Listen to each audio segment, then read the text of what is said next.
So the previous video showed you a little bit about the definition of the chain rule, a simple, vaguely, hand-waving kind of derivation of the chain rule. Now let's get down to actually applying it.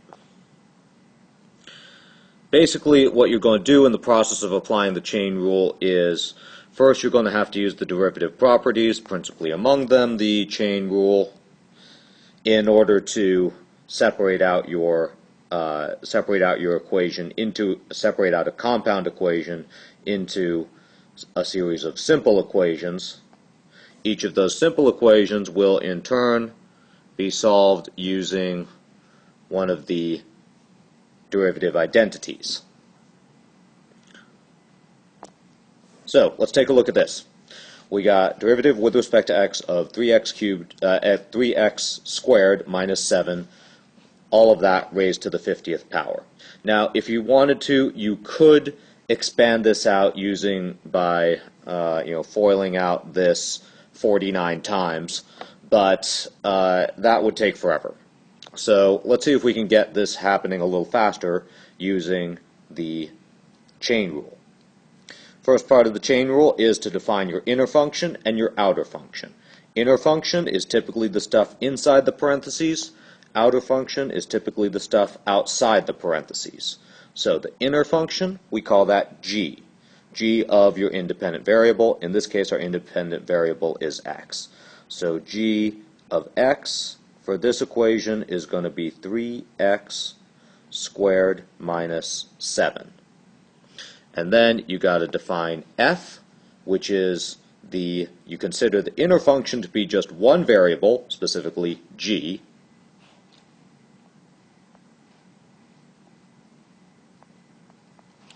And that's going to be raised to whatever's outside the parentheses, or that's going to be subjected to whatever operation is outside the parentheses, which in this case is raising it to the 50th power. So f of g is g to the 50th power. And if you look, if you do a little bit of algebra, you can take that definition of g in terms of x, drop it into this definition of f in terms of g, and you would recover the entire original function. But we're not here to do algebra.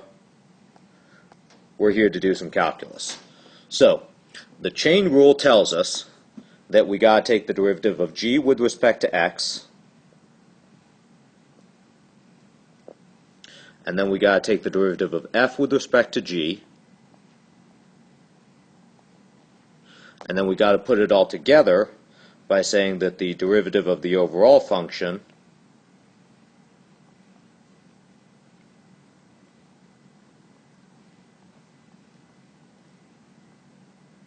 is going to be df dg times dg dx. Okay, so let's go ahead and solve each of these individual derivatives. Derivative of g with respect to x, in other words, considering x to be the independent variable. Alright, so this part here is a constant. Derivative of a constant is 0, so you can ignore that.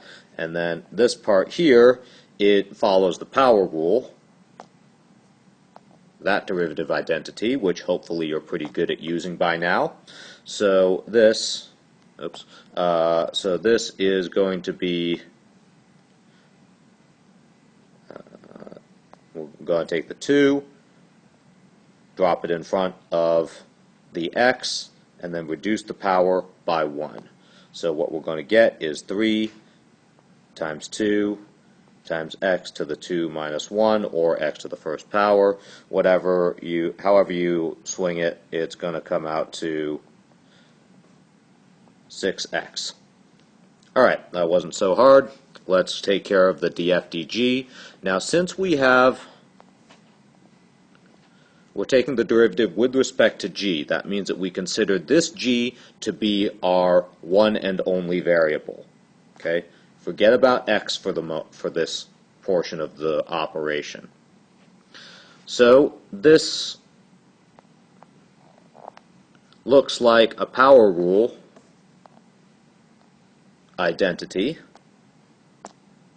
So we are going to take the 50, drop it out front, and subtract 1. So this is going to be 50g to the 49th. Now, one little detail we have to do is we have to take the original definition of g of x and drop it back in here.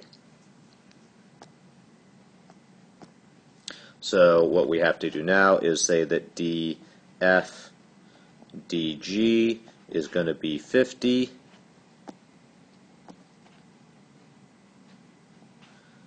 times the quantity 3x squared minus 7 raised to the 49th power. Alright, that's it. Now we're ready to substitute this stuff in.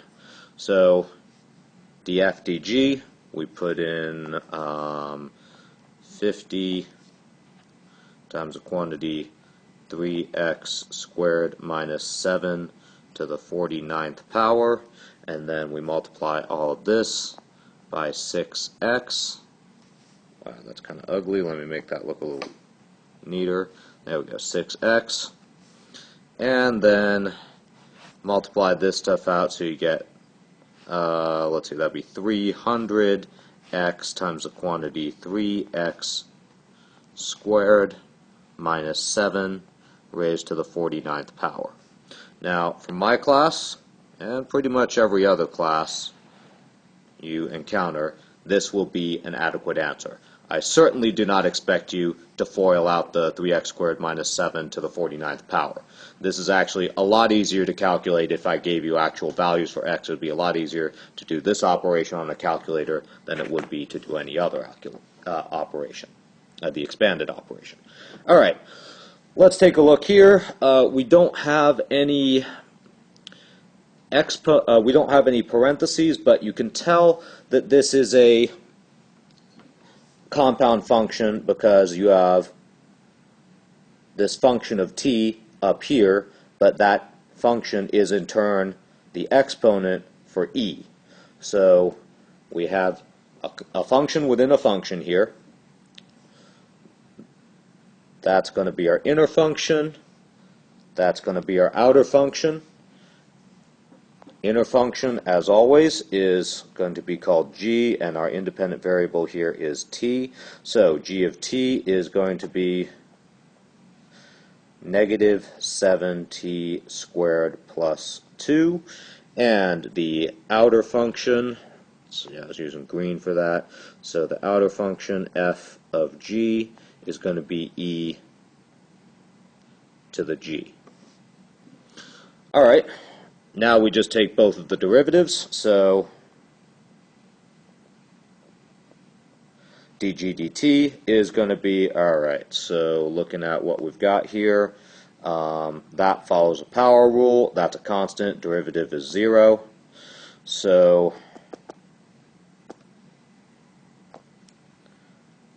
we take negative 7 times 2 to the t times t to the first power, clean this up a little bit, dg dt is going to be negative 14t. Alright, so that's it for dg dt. You're not done with the problem, but you're done with the dg dt part. Now, let's take df dg. And since we're taking the derivative with respect to g, that means you can consider the g in this equation to be the independent variable.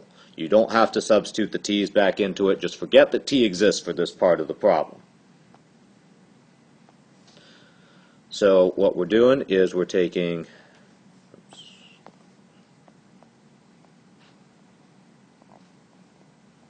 ddg of e to the g power.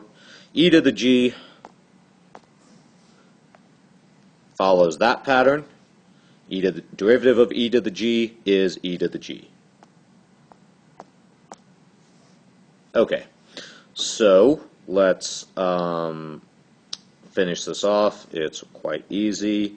df dg is going to be e to the g. And then we have to take this definition of g and substitute it into there. And so df dg is going to be e to the negative 7 t squared plus 2. Alright, last but not least, we have to put both the dg dt and the df dg together to form a single equation. So getting back to what the equation was originally asking us for, what the problem was originally asking us for, we were asked not to just solve df dt, not just to solve dg dt, not just to solve df dg, but to solve for the derivative of the compound function, which is e to the power of negative 7t squared plus 2. And so this is going to be df dg times dg dt, and that is going to be e to the negative 7t squared plus 2 times negative 14t. Alright, there's not a whole lot of cleaning up to do here, but at least we can move the negative 14t out front. So that's negative 14 times t times e to the negative 7t squared plus 2. Alright, so that's our answer. It's actually not that hard. Now by now you're probably noticing a pattern, and that pattern is just that you take the derivative of the inner function, which is right here, and you multiply it by the derivative of the outer function, which is right here. And really that's all the chain rule is saying. This part is the derivative of the inner function, this part is the derivative of the outer function.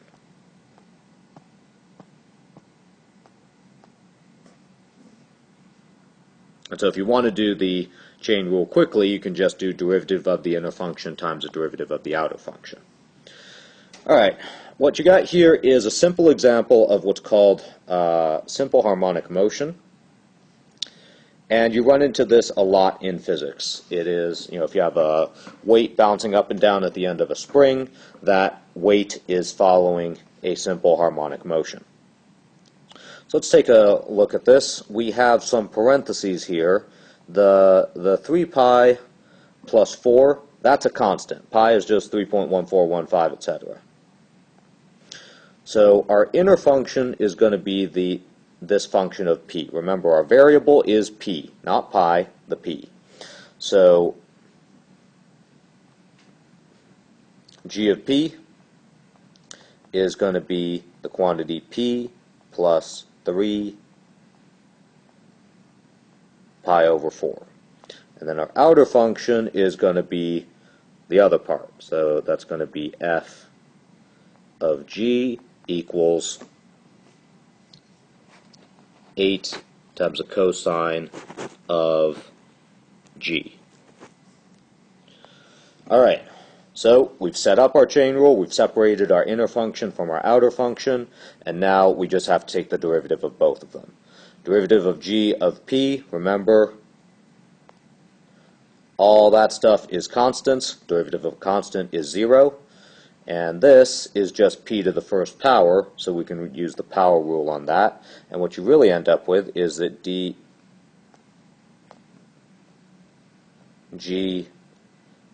dp is just 1. Now, df dg is a little bit more complicated, but really not by much. So that's going to be the derivative with respect to g of 8 times the cosine of g. Now, the derivative properties tell us that if we have a constant times a function, we can take the constant and move it outside. So let's go ahead and do that. df dg is going to be 8 times the derivative with respect to g of cosine of g. Alright, what's the derivative of cosine? Well, derivative of cosine is negative sine. So df dg is going to be negative 8 times the sine of g. And then, just like with all the previous problems, you take the definition of g in terms of p, in terms of your independent variable, and you drop it back in there.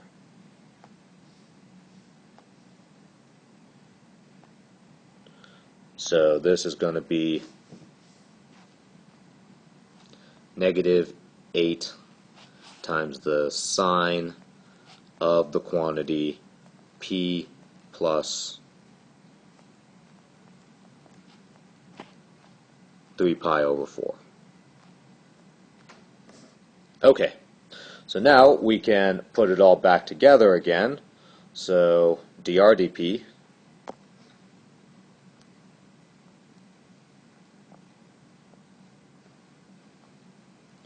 is going to be the outer derivative of the outer function, so that's going to be negative 8 sine times the quantity p plus 3 pi over 4 times the derivative of the inner function, which is just 1. And so it's a bit of a surprising result, but the fact that you have an inner function actually does not affect the derivative.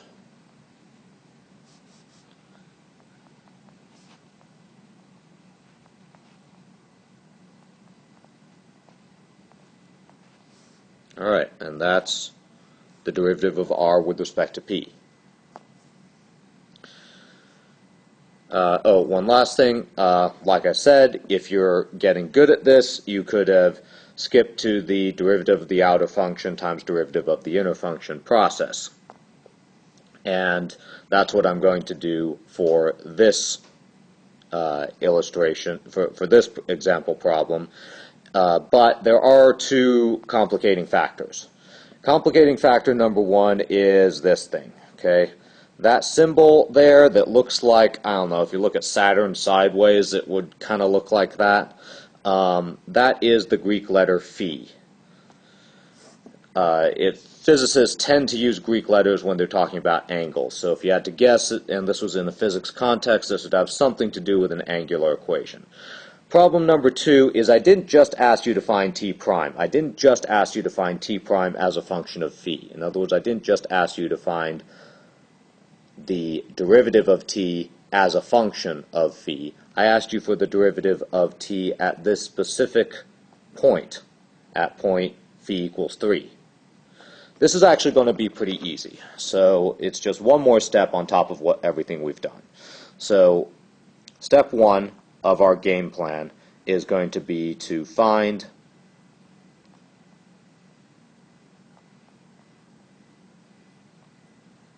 t prime.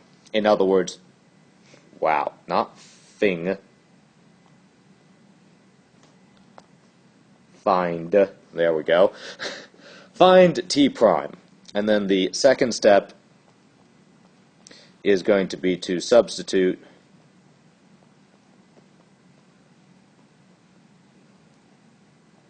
phi equals 3 into our expression for t prime.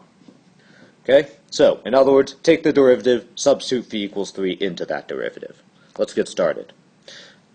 This is just a power law operation on the inside, and then another power rule operation on the outside. So t prime is going to be the derivative of the outer function, so the 3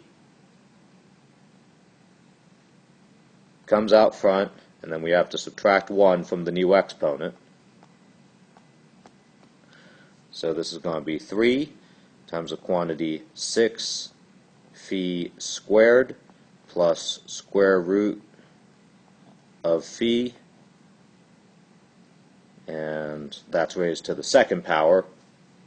And then we have to multiply it by the derivative of the inner function. Alright, derivative of the inner function, 6 phi squared, so that's going to become 12 phi to the first power. Square root of phi, in other words, that part, square root of phi is the same thing as, just to do a little bit of side work here, square root of phi is the same thing as phi to the 1/2 power. Phi to the 1/2 power is going to become 1/2. Wow, it's getting really messy here. Derivative of phi to the 1/2 power is going to be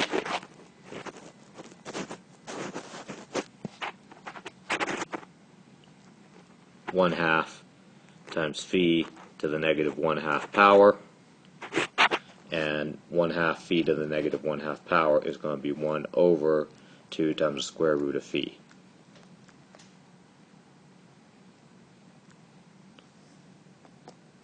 Okay, so this is going to be 1/2 times the square root of phi. And that's it. No, that's not it. That's just step 1. Step 2 is to take this equation and substitute phi equals 3 into it. So we got t prime of 3 is going to be 3 times the quantity. Alright, this is getting a little out of control here. Like I was saying, 3 times the quantity 6 times 3 squared, because wherever we see a phi, now we put a 3, equals, no, not equals, plus square root of 3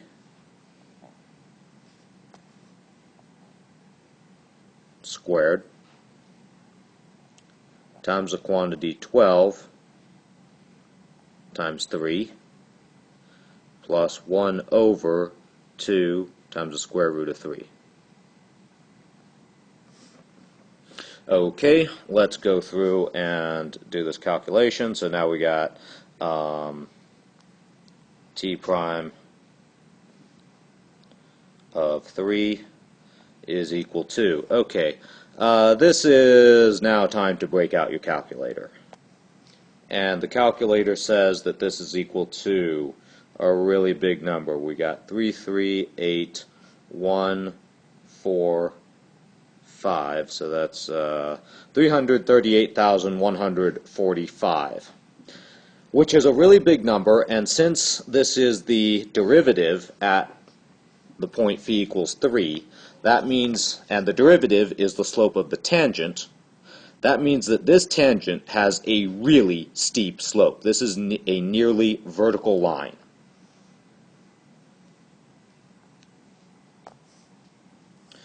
Alright, let's look at this equation. This is the last equation for this particular video. Okay, so this is a little different from the other equations we've dealt with. You have an inner function, which is the 6x. You have a middle function, which is the e to the 6x. And then you have an outer function, which is the cosine. So instead of just having an inner function and an outer function, we've got an inner function, a middle function, and an outer function. You could call this, if you wanted to express it in terms of like f's and g's and h's and that kind of thing, it would be h of f of g of x. I think that's the right number of parentheses. Yeah. Okay, so you have another layer of functions, and that's just going to be handled in the same way that everything else is handled. You take the derivative of the outer function, then you multiply that by the derivative of the inner function, derivative of the middle function, and then you multiply by the derivative of the inner function. And I'll solve this for you both ways.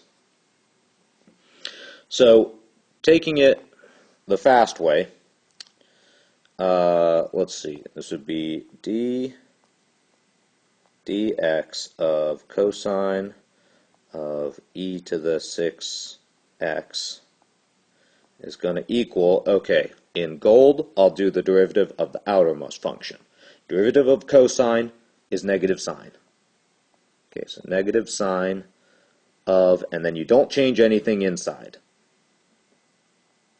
We're just taking the derivative of the outermost function. Then we multiply all of this by the derivative of the middle function. Middle function is e to the 6x. Derivative of e to the 6x is e to the 6x. Again, you don't touch the innermost function, the 6x, because we'll get to that later. Now we take the derivative of the innermost function, derivative of 6x, which is just 6. Okay? Not too hard. Now just a little bit of cleanup. We'll clean this up and write it all in black and put it in the order that most people would normally like to see it.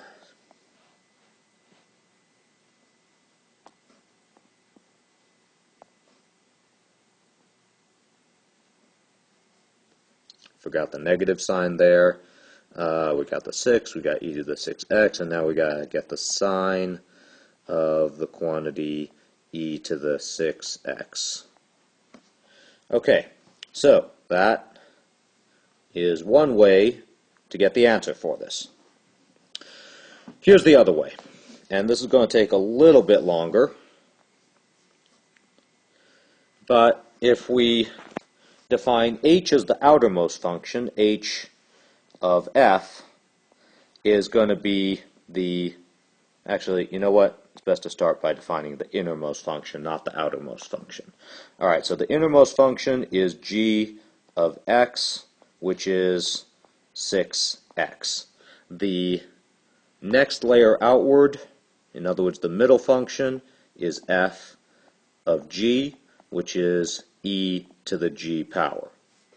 And then the outermost function, we'll call that h of f, is going to be the cosine of f. Okay? And then if you notice, if you take this and substitute it into there, and then you take this and substitute it into here, then you will be able to reconstruct the entire original function. But like I said earlier, we're here to do calculus, not algebra. Okay, so let's solve for each of these derivatives. dg dx is going to be 6.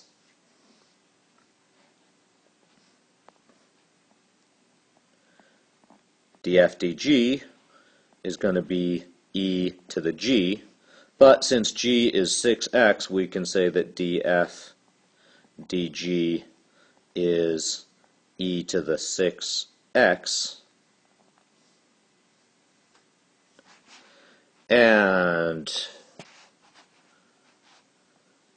dh df is going to be negative sine of f,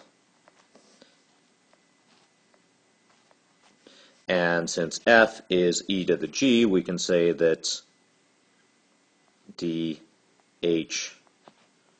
df is going to be negative sine of e to the g, and then we do one more layer of substitution to drill back down to the level of our independent variable, that is the x. And so dh df is going to be negative sine of e to the 6x. Okay, now all we have to do is take,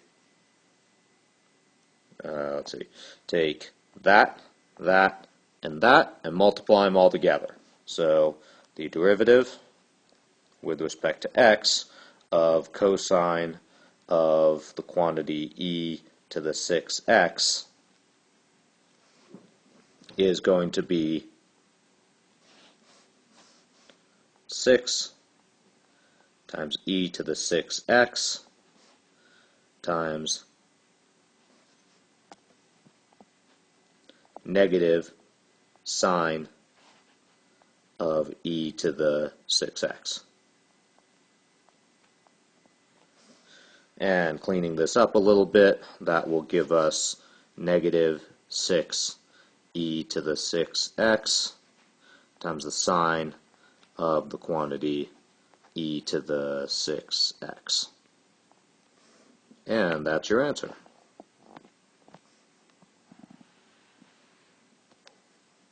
All right. Not too bad, right? You just keep on taking the chain rule, taking the derivative of the function, of the function, of the function, until you get back down to the derivative of your independent variable. Hope this helps. We'll have 5 more examples in the next set of in the next video.